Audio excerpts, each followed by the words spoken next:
Assalamualaikum warahmatullahi wabarakatuh. Di sini saya dari kelompok 8 akan menjelaskan tentang perkembangan dakwah Islam di Indonesia. Di sini saya akan memperkenalkan terlebih dahulu dari kelompok 8, di antaranya Jidan Ahmad Aziz, Muhammad Erwin Firdiansyah, dan Rian Dwi Firmansyah. Di sini saya akan menjelaskan perkembangan Islam di antaranya Pulau Sumatera, Pulau Sulawesi, Pulau Jawa, Pulau Kalimantan, dan Pulau Maluku. Sebelum itu, saya akan menjelaskan terlebih dahulu proses masuknya Islam di Indonesia. Masuknya Islam di Indonesia dipelopori oleh pedagang-pedagang yang berasal dari Gujarat, khususnya di negara India. Proses perkembangan Islam di Indonesia sendiri tidak dilakukan dengan kekerasan atau kekuatan militer, melainkan penyebaran Islam dilakukan secara damai dan melalui berbagai jalur seperti perdagangan, perkawinan, pendirian lembaga pendidikan, dan lain-lain sebagainya. Kedatangan Islam di Indonesia telah membawa tamadun atau kemajuan dan kecerdasan. Islam telah banyak mengubah kehidupan sosial, budaya, dan tradisi kerohanian di masyarakat Indonesia, dan dengan pengaruh ajaran Islam, Indonesia menjadi lebih maju dalam bidang perdagangan, terutama dalam hubungannya dengan perdagangan internasional dengan Timur Tengah, khususnya bangsa Arab, Persia, dan India. Kemudian saya akan menjelaskan perkembangan Islam di Sumatera. Wilayah Nusantara yang mula-mula dimasuki Islam adalah pantai barat Pulau Sumatera dan daerah Pasai yang terletak di daerah Aceh Utara. Di sana terletak di tepi Selat Malaka, tempat lalu lintas kapal dagang yang berasal dari India ke Cina. Para pedagang juga menyebarkan Islam ketika menetap di sana. Tidak hanya dakwah kepada rakyat kecil saja, namun mereka juga berdakwah kepada raja-raja kecil yang ada di bandar-bandar sepanjang Sumatera. Hingga puncak penyebaran Islam di Sumatera dengan berdirinya kerajaan Islam, yaitu Kerajaan Samudra Pasai pada tahun 1261. Dengan rajanya yang pertama yang bernama Sultan Malik As-Saleh. Sultan Malik As-Saleh yang memerintah Samudra Pasai dari tahun 1261 sampai dengan 1297. Sultan Malik As-Saleh sendiri mulanya bernama Marasilu, namun setelah menikah, Putri Raja Perla kemudian masuk istilah setelah pertemuannya dengan utusan Syarif Mekah yang kemudian memberinya gelar Sultan Malik As-Saleh. Di bawah kepemimpinan Kerajaan Pasai cukup tangguh kala itu. Baru pada 1521 Masehi Pasai ditaklukkan dan dikuasai oleh Portugis selama 3 tahun. Pada tahun 1524 Masehi, Pasai dianeksasi oleh Raja Aceh oleh Ali Munghayat. Selanjutnya, Kerajaan Samudra Pasai berada di bawah pengaruh Kesultanan Aceh yang berpusat di Bandar Aceh Darussalam, yang sekarang dikenal dengan Kabupaten Aceh Besar. Kerajaan Aceh mempunyai peran penting dalam penyebaran agama Islam seluruh wilayah Nusantara. Para dai, baik lokal maupun yang berasal dari Timur Tengah, terus berusaha menyampaikan ajaran Islam ke seluruh wilayah Nusantara. Kapal-kapal dan ekspedisi dari Aceh terus berlayar menuju Timur Tengah pada awal abad ke-16. Bahkan pada tahun 1974 Hijriah atau 1556 Masehi dilaporkan ada 5 kapal dari Kerajaan Asy di Aceh yang berlabuh di Bandar Pelabuhan Jeddah. Ukhuwah yang erat antara Aceh dan Timur Tengah itu pula membuat Aceh mendapat julukan Serambi Mekah.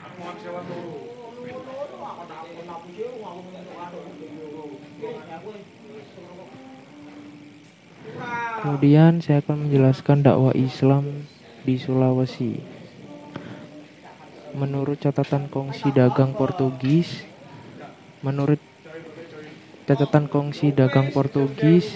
pada tahun 1540 saat datang ke Sulawesi, tanah ini sudah ditempuh permukiman muslim di beberapa daerah. Meski belum terlalu banyak, tetapi upaya dakwah terus berlanjut dilakukan oleh para dai di Sumatera Malaka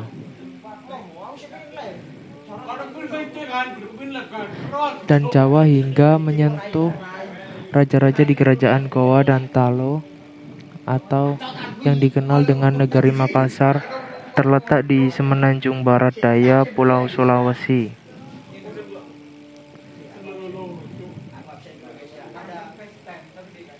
Kerajaan Goa ini mengadakan hubungan baik dengan kerajaan Ternate di bawah pimpinan Sultan Babullah yang telah menerima Islam lebih dahulu melalui seorang dai bernama Datuk Ridandang.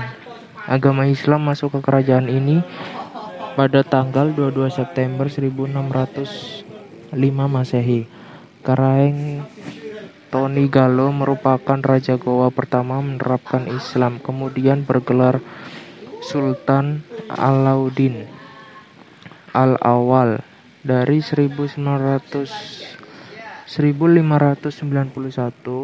sampai dengan 1636 Masehi dan diikuti oleh Perdana atau Wazir Karaeng Matopa.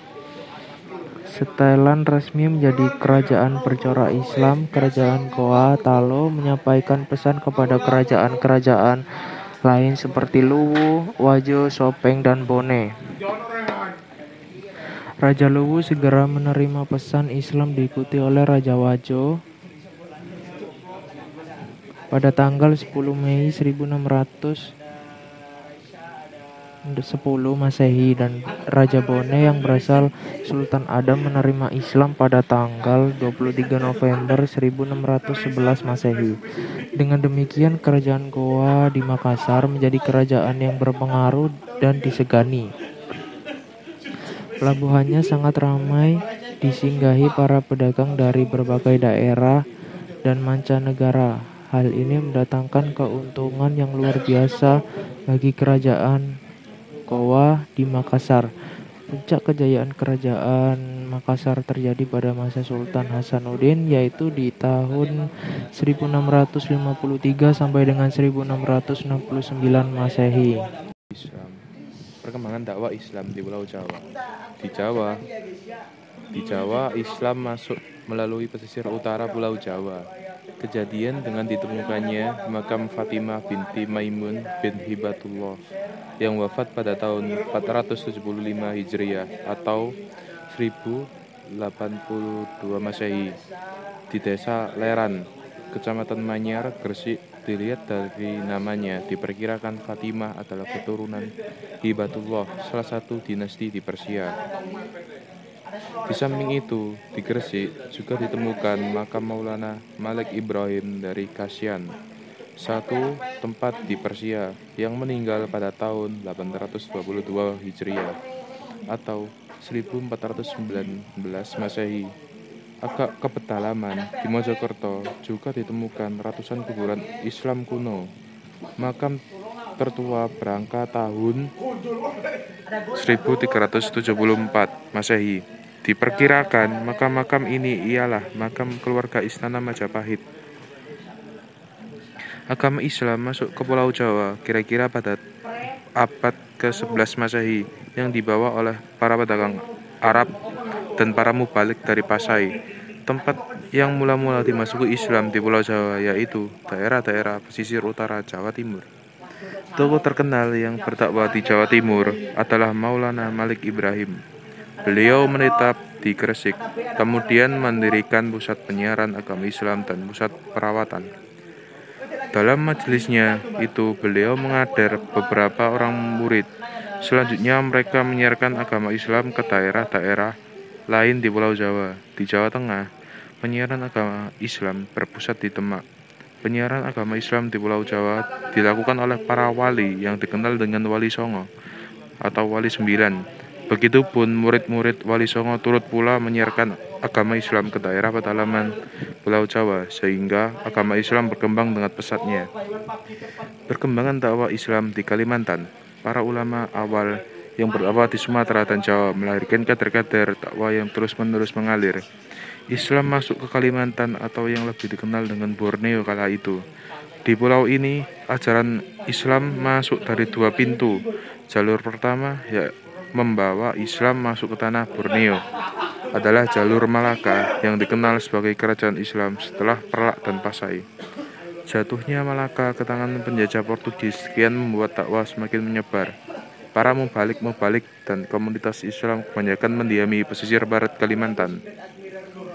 Jalur lain yang digunakan menyebarkan dakwah Islam adalah para mubalik yang dikirim dari tanah Jawa. Ekspedisi dakwah ke Kalimantan ini menemui puncaknya saat kerajaan Demak berdiri. Demak mengirimkan banyak mubalik ke negeri ini. Perjalanan dakwah pula yang akhirnya melahirkan kerajaan Islam Banjar dengan ulama-ulamanya yang besar. Salah satunya adalah Syekh Muhammad Arsyad Al-Banjari. Di Kalimantan Selatan, terutama sejak abad ke-14 sampai awal abad ke-16, sebelum terbentuknya kerajaan Banjar yang berorientasikan Islam, telah terjadi proses fase pembentukan negara dalam dua fase. Fase pertama, yang disebut negara suku, ethnic state, yang diwakili oleh negara Nan Sarunai milik orang Maanyan. Fase kedua adalah negara awal, early state, yang diwakili oleh negara Dipa dan negara Daha. Terbentuknya negara Dipa dan negara Daha menandai zaman klasik di Kalimantan Selatan. Negara Daha akhirnya lenyap seiring dengan terjadinya pergolakan istana. Sementara Islam mulai masuk dan berkembang di samping kepercayaan lama. Zaman baru ditandai dengan lenyapnya kerajaan negara Daha, beralih ke periode negara kerajaan, kingdom state, dengan lahirnya kerajaan baru yaitu kerajaan Banjar pada tahun 1526 yang menjadikan Islam sebagai dasar dan agama resmi kerajaan. Zaman keemasan kerajaan Banjar terjadi pada abad ke-17 hingga abad ke-18. Pada masa itu terjadi puncak perkembangan Islam di Kalimantan Selatan, sebagaimana ditandai oleh lahirnya ulama-ulama orang Banjar yang terkenal dan hasil karya tulisnya menjadi bahan bacaan dan rujukan di berbagai negara, antara lain Syekh Muhammad Arsyad Al-Banjari. Berbeda dengan Muhammad Arsyad yang menjadi perintis pendidikan Islam, Muhammad Nafis menyemplungkan diri dalam usaha penyebar luasan Islam di wilayah pedalaman Kalimantan.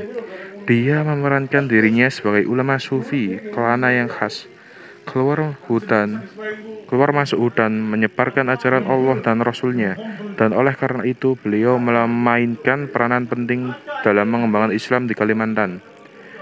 Islam masuk ke Kalimantan Selatan lebih belakangan ketimbang misalnya Sumatera Utara dan Aceh. Seperti diungkapkan Azra, diperkirakan pada awal abad ke-16 sudah ada sejumlah muslim di sini. Tetapi Islam baru mencapai momentumnya setelah pasukan Kesultanan Demak datang ke Banjarmasin untuk membantu Pangeran Samudra dalam perjuangannya melawan kalangan elit di Kerajaan Daha. Setelah kemenangannya, Pangeran Samudra beralih memeluk Islam pada sekitar tahun 1936 atau 1526 dan diangkat sebagai Sultan pertama di Kesultanan Banjar. Dia diberi gelar Sultan Surian Syah atau Surian Allah oleh seorang dai Arab. Dengan berdirinya Kesultanan Banjar, otomatis Islam dianggap sebagai agama resmi negara. Namun demikian, kaum muslimin hanya merupakan kelompok minoritas oleh kalangan penduduk. Para pemeluk Islam umumnya hanya terbatas pada orang-orang Melayu. Islam hanya mampu masuk secara sangat perlahan di kalangan suku Dayak. Bahkan di kalangan kaum muslimin Melayu, kepatuhan kepada ajaran Islam boleh dibilang minim dan tidak lebih dari sekedar pengucapan 2 kalimat syahadat. Di bawah para sultan yang turun-temurun hingga masa Muhammad Arsyad, dan Muhammad Nafis, tidak ada upaya yang serius dari kalangan istana untuk menyebarluaskan Islam secara intensif di kalangan penduduk Kalimantan. Karena itu tidak lebih jika Muhammad Nafis dan terlebih Muhammad Arsyad Al-Banjari merupakan tokoh penting dalam proses Islamisasi lebih lanjut di Kalimantan. Dua orang ini pula yang memperkenalkan gagasan keagamaan baru di Kalimantan Selatan. Pengembangan Islam di Kutai dilakukan oleh 2 orang muslimin dari Makassar yang bernama Tuan di Bandang dan Tuan Tunggang Parangan. Dengan cepat Islam berkembang di Kutai, termasuk Raja Mahkota memeluk Islam. Kemudian pengembangan Islam dilanjutkan ke daerah-daerah pedalaman pada Aji di Langgar pada tahun 1550 Masehi. Di Sukadan, Kalimantan Barat, telah berdiri kerajaan Islam. Ini berarti jauh sebelum tahun itu rakyat telah memeluk agama Islam. Adapun yang mengislamkan daerah Sukadana adalah orang Arab Islam yang datang dari Sriwijaya. Di Sukadana, sultan yang masuk Islam adalah Panembahan Girikusuma 1591 dan Sultan Hamad Saifuddin 1677. Perkembangan dakwah Islam di Maluku. Provinsi Maluku tidak hanya kaya akan keindahan alam dan budaya, namun salah satu provinsi yang berada di Indonesia Timur ini pun memiliki warisan sejarah yang luar biasa, tidak hanya secara yang berkaitan dengan perjuangan meraih kemerdekaan bangsa Indonesia, melainkan sejarah tentang Islam juga. Sejarah perkembangan Islam yang terjadi di bumi Nusantara ini memang tidak lepas dari adanya sinkronisasi yang terjadi antara pendatang, yang dalam hal ini adalah mereka pedagang atau Gujarat yang masuk beberapa daerah yang ada di Indonesia dengan penduduk setempat, dan hal ini berangsur-angsur terjadi sudah berabad abad lalu, di mana interaksi yang terjadi antara pribumi dan para pedagang tersebut menumbuhkan nilai-nilai toleransi dan persaudaraan yang sangat kuat. Bahkan tidak sedikit dari mereka menetap dan menikahi wanita-wanita pribumi tersebut. Dan hal ini berangsur-angsur terjadi sudah berabad-abad lalu, di mana interaksi yang terjadi antara pribumi dan para pedagang tersebut menumbuhkan nilai-nilai toleransi dan persaudaraan yang sangat kuat. Bahkan tidak sedikit dari mereka menetap dan menikahi wanita-wanita pribumi tersebut. Pedagang-pedagang itu diantaranya dari Asia, Arab, Gujarat, Cina, dan pedagang-pedagang Jawa Serat Melayu yang telah memeluk agama Islam. Syekh Mansur adalah salah satu pedagang dari Arab yang menyerahkan Islam di Tidore pada masa pemerintahan Kalano Kaliadi.